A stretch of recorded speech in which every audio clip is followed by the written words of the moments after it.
Honestly मैंने अभी आपको ना रिसेंटली एक वीडियो देखा था मिसफिट्स वाला, और वहीं से थॉट आया कि मतलब सर से दोबारा कनेक्ट करते हैं। वीडियो तो ऑब्वियसली अच्छा था, बट जो चीज मुझे ज्यादा स्ट्राइक की ना, वो की कमेंट सेक्शन। मतलब लोग क्वाइट लिटरली एकदम फूट फूट के रो रहे थे उसमें, और मुझे तब समझ में आया कि शायद ये इतनी बड़ी प्रॉब्लम है क्या। मतलब इतनी बड़ी प्रॉब्लम शायद मुझे नहीं लगती थी, पर जिस जिस तरीके से लोगों की भावनाएं वहां बाहर निकल के आ रही थी कमेंट सेक्शन में, आई वाज लाइक यार ये तो कुछ बड़ा इशू है। और एक और चीज जो मेरे दिमाग में आई कि एवरीबडी वाज लाइक मैं मेरी फैमिली का मिसफिट हूं। तो मुझे लगा कि यार कहीं ऐसा तो नहीं कि जस्ट जो भी आदमी कनेक्ट नहीं कर पाया सोसाइटी से या फैमिली से इमोशनल लेवल पे, उसने इसको एक एस्केप रूट की तरह ले लिया कि अपने आप को मिसफिट डिक्लेयर कर दो और बोला अब मेरी गलती नहीं है, अब सब समाज की गलती है। तो मतलब what are your thoughts on it sir? See, misfit को हमें समझना है। जस्ट बिकॉज कोई डेविएंट हो जाए उसको मिसफिट में करके कर ले, मेरा उद्देश्य नहीं था। इसलिए मैंने समाज का मिसफिट करके नहीं बोला, मैंने फैमिली लेवल पे बोला। उस वीडियो का नाम था are you a misfit in your family. मैंने नहीं बोला misfit in organisation, misfit in society, misfit. Because अगर आप वेवर्ड इंसान हैं, आपको कोई काम धंधा नहीं करना, लाइफ में कहीं जाना नहीं, कुछ नहीं करना, और आप बोलो मैं तो मिसफिट हूं, मेरे को लोग समझते नहीं, तो वो कंफ्यूजन हो जाएगा। ठीक है, तो मैंने यहाँ एक पॉजिटिव वे में मिसफिट बोला था कि मिसफिट इन सेंस आपकी लाइफ में बाकी चीजें ठीक चल रही हैं, आप यू हैव अ नौकरी, you are earning, you are conventional way में जो हम कई चीजें हैं वो टिक मार्क हो रखे हैं आपके, लेकिन डिस्पाइट थॉट प्रोसेस और इमोशनल लेवल पे बाहरी डिस्कनेक्ट हो गया है विद इन द फैमिली। तो मेरी डेफिनेशन वो थी। अदरवाइज तो कोई किसी की अपनी कुछ बना ले, तो वीडियो के शुरू में या इस पॉडकास्ट के माध्यम से एक हमें बताना पड़ता है। जैसे हम मैथ्स में इक्वेशन सॉल्व करते हैं, कुछ तो कहते हैं let this as be x, this be this, तो वो फॉर्म करते हैं और फिर उसको हम आगे जाके सॉल्व करते हैं। तो इसमें भी हम वही रख सकते हैं कि ये वो लोग हैं जो पेरेंट्स का जो एक फॉर्मूला जनरेशन रही है हमारे इंडिया में, जब इंडिया आजाद हुआ था कि ये कर लो, ये कर लो, ये कर लो, तो चॉइसेस कम होती थी शमशेर हमारे पास, तो फॉर्मूले वर्क कर जाते थे क्योंकि चॉइसेस कम थी, पाथ्स कम थे। अगर आप दूरदर्शन देखो उस टाइम पे तो एक ही चैनल आता था, महाभारत उस टाइम पे, उससे पहले रामायण आती थी, फिर शाम की पिक्चर आती थी, कृषि दर्शन आता था, चित्रहार आता था, रंगोली। तो फॉर्मूले सेट थे कि भाई ये देखने, गाने देखने तो सुबह उठना पड़ेगा 7 बजे। ठीक है, चित्रहार अगर शाम को देखना है तो ये वाले आएंगे, उसमें 6 गाने आएंगे, फिर बीच में वो दूरदर्शन की पिक्चर आएगी, उसके बीच में एक कुत्ता पालने वाले एक मुच्छों वाले कर्नल साहब होते थे वो आएंगे, या बीच में कुछ इस तरह का ऐड आएगा। तो लाइफ सेट थी, तो फॉर्मूले सेट थे। पर जैसे जैसे अब हम मॉडर्न टाइम में आए तो ये आपके पास चॉइसेस बहुत ज्यादा आ चुकी हैं। उसमें पेरेंट्स अगर अपने सिस्टम को लगाएं, जो ये वाले बच्चे थे उस टाइम पे, जो ये जनरेशन थी, अब ये पेरेंट बन चुके हैं, इनके बच्चे बड़े हैं जिनने 1990s में बच्चे पैदा करे हैं। तो जो ये नई जनरेशन है ये उन फॉर्मूलों पे नहीं अप्लाई हो सकती, इवन इमोशनल लेवल पे, कि तुम्हें कैसे बिहेव करना है, कैसे रहना है, कैसे ट्रीट करना है। जी, तो सर एक सवाल मेरा यही है कि हाउ डज वन, कि मैं आइडेंटिफाई कैसे करूं कि कोई जेन्युइनली मिसफिट है क्या? बिकॉज जितना दर्द मैंने कमेंट सेक्शन में देखा, अभी एज ए यंग पेरेंट ना, मैं नहीं चाहता कि 20 साल बाद मेरा बेटा किसी वीडियो पे वो कमेंट कर रहा हो ओके कि मेरा बाप मुझे समझ नहीं पाया। समझ रहे हो ना? अभी वो छोटे बच्चे हैं, बट मैं नहीं चाहता, मतलब अगर वो हुआ 1% भी, तो वो प्रोबेबली मेरे लाइफ के सबसे बड़े रिग्रेट्स में से होगा। तो हाउ डू आई आइडेंटिफाई कि मेरा बच्चा जेन्युइनली कुछ मिसफिट है, मतलब, और अगर है तो मैं कैसे ट्रीट करूं? नहीं नहीं, ये देखो आप ना सिमेंटिक्स में फंस गए, इसको मैं कहता हूँ वर्ड्स में फंस गया। ओके, इनमें हमें नहीं फंसना है, हमें आइडेंटिफाई नहीं करना, क्योंकि कोई प्रॉब्लम नहीं है, बीमारी नहीं है ये कोई ऐसे करके। ठीक है, और ये दिखाना एज इफ कि ये मिसफिट है। अरे मैं ये कह सकता हूँ सारी पिछली जनरेशन मिसफिट है और ये वाली जनरेशन फिट है। भाई अंग्रेजी को तो किसी तरह भी यूज कर लेना। मैं कहूँ आप बावड़ी पूछो, आपको नहीं तू बावड़ी पूछे, क्योंकि तू मेरी बात नहीं समझ पा रहा। मैं ये कह रहा हूँ कि यार मैं समझा रहा हूँ, 100 लोग समझ रहे हैं, तेरे में अकल कम है। मतलब इट कैन वर्क एनीवेज ना, कि कोई कह रहा है कि तू बेवकूफ है, तू समझा नहीं पा रहा बात। somebody कैन से तू बेवकूफ है, तू समझ नहीं पा रहा। तो ये मैं इन चक्करों में नहीं घुसता, ये कन्वर्सेशन उस तरफ चला जाता है। तो मैं इसको कन्वर्सेशन को बड़ा बढ़िया तरह से बताता हूँ। यार कोई मर्जी मिसफिट है, वो यंग जनरेशन कहती है मैं फिट नहीं हो रही, क्योंकि रीजन क्या है ना, ध्यान से सुनना, बड़ी गहरी बात बोलूंगा शमशेर। माता पिता का घर है, उन्हीं का राजबाट है, अब तुम्हें उसमें फिट होना है तो तुम मिसफिट हो गए। तुम्हारा अपना आशियाना हो और माता पिता आके वहां कुछ के बोलो माता पिता मिसफिट है, तो सबसे पहले तो मिसफिट तो वो है जो फिट होना चाहता और हो नहीं रहा, है ना। आप समझ गए मेरी बात? जी, माता बात पिता सही के है, तो बिल्कुल, अपना हाँ, अपना बिल्कुल, हाँ, सही अपना बात है, हाँ। सिंहासन है, अपना किंगडम है, और आप उसमें फिट हो रहे हो और नहीं हो पा रहे तो आप मिसफिट हो, क्योंकि वो इसीलिए तो सिस्टम है ट्रू। कि भी आप मिसफिट हो। आप अपना एक घर बना लो कहीं पे और बीवी बच्चों के साथ रहो और माता पिता नमस्ते कभी मिल लो साल में, तो WhatsApp call, happy birthday, happy Holi, ये वो कर लो, तो वो क्या मिसफिट है? कोई लड़ा कलेश ही नहीं है ना?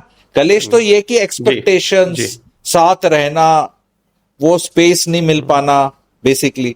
तो जी। बेसिकली ये है, अदरवाइज तो कोई इशू ही नहीं है। पेरेंट्स आपको रोज देखेंगे तो कमेंट करेंगे कि कितने बजे उठता है, कितने बजे उठती है, क्या खाता है, क्या खाती हुँ, है।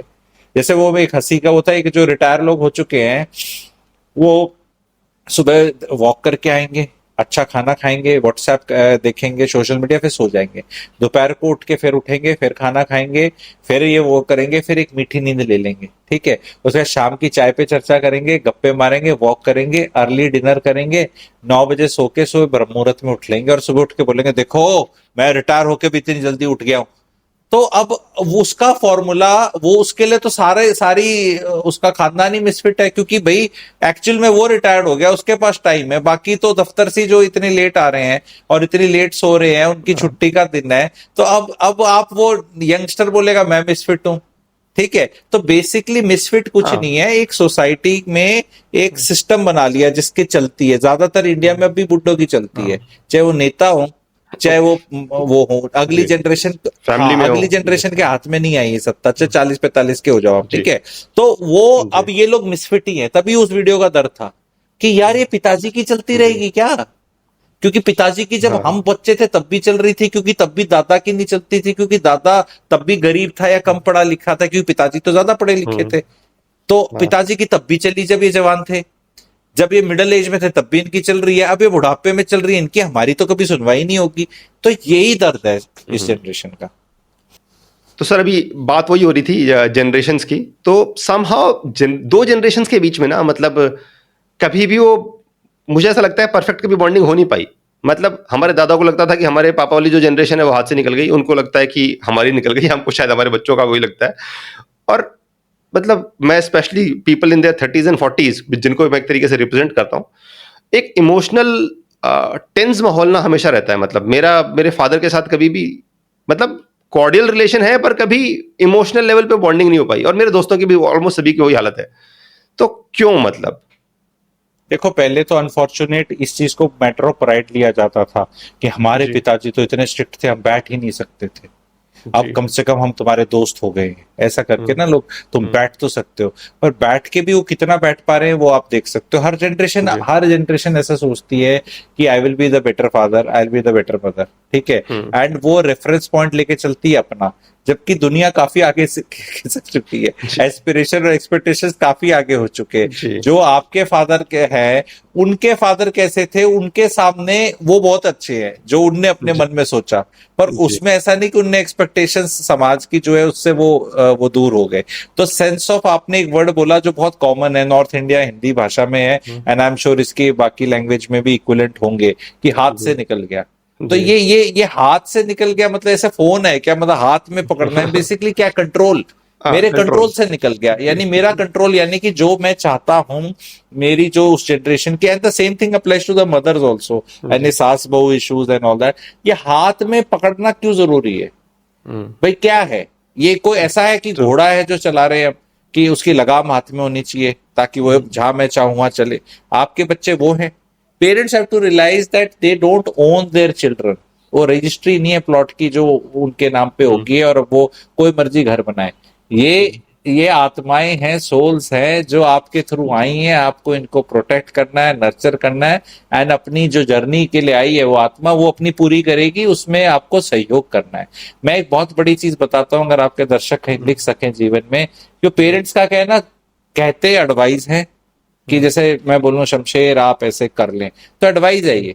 अब ये एडवाइस शमशेर को ठीक लगेगी तो कर लेगा, नहीं लगेगी तो नहीं करेगा। लेकिन एडवाइस नहीं फॉलो करना बड़ा दुख देता है, रिश्ते खराब करता है, इमोशनल टेंशन देता है, बिकॉज वो पहली स्टार्टिंग में वो एडवाइस थी नहीं, वो डिक्टेट था under the guys of A disguise. True, इतने समझदार तो आज के दिन है पेरेंट्स की, वो ऐसे जी, नहीं बोलेंगे, जैसे मेरा एग्जाम्पल हुँ, मैं रोहित करके नाम का देता हूं तो हाँ, जबान पे वो है कि रोहित तेरा बाप ये कह रहा है तू ऐसे कर, तो उनको पता है कि यार ऐसे टाइम्स तो नहीं है, तो वो इसको बोलेंगे एडवाइस प्यार से कि ना मैं आप ऐसे कर ले, आपका फायदा है।